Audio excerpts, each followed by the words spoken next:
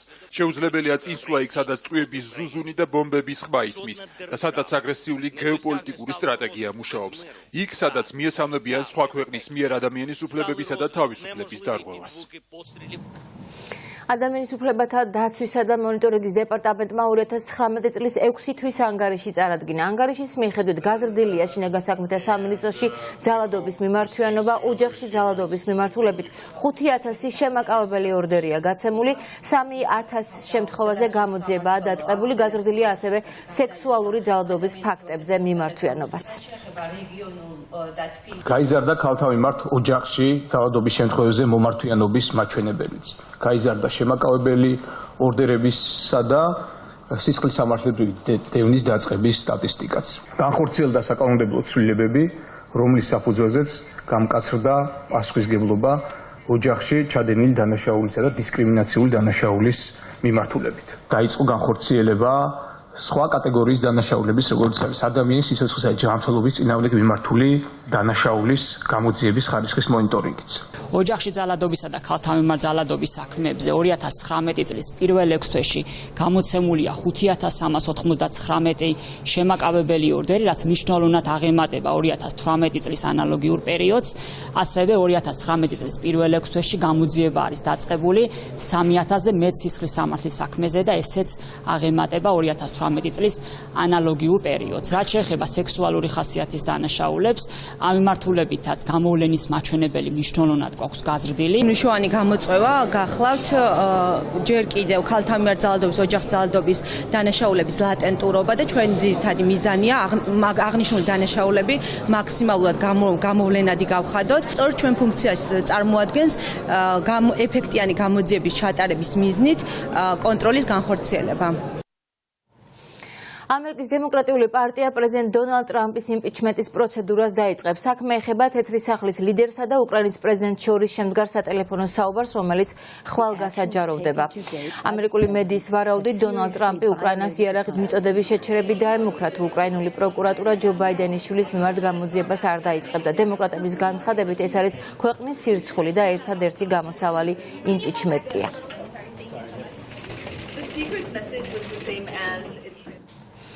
ვლადიმერ პუტინმა განაცხადა, რომ რუსეთი მუშაობს ბირთვული პროგრამის განვითარებაზე, რომელიც ახალ გლობალურ სტრატეგიულ ბალანსს დაამყარებს. კრემლის ლიდერმა სწრაფი ნეიტროგენული რეაქტორების შექმნაზე, პირველი მცურავი ატომური ელექტროსადგურის მშენებლობასა და ტექნოლოგიური განვითარების ხელშეწყობაზე ბირთვული ინდუსტრიის მუშაკთა დღეზე ისაუბრა.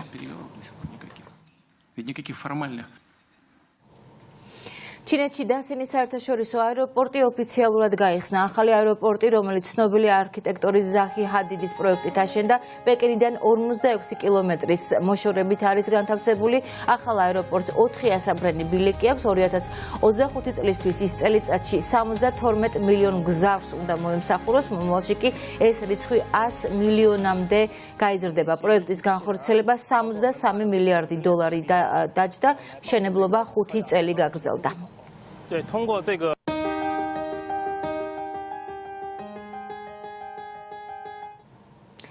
დიდი დროის განმავლობაში დაკარგულად მიჩნეული 6 მილიონ ევრად შეფასებული ჩიმაბუეს ნახატი იპოვეს ფრესკაიესო ქრისტეს ცხოვრებას ასახებს. შედეგი ექსპერტებს შესამოწმებლად ქალბატონმა მიუტანა, რომელსაც ის წლების განმავლობაში ბუხართან ეკიდა. ექსპერტების ვარაუდით ნახატი მე-13 საუკუნეში ხის პანელზე არის შექმნილი. ჩიმაბუეს ორი სხვა ნამუშევარი ამავე სერიიდან ლონდონისა და ნიუ-იორკის ხელოვნების მუზეუმებში ინახება.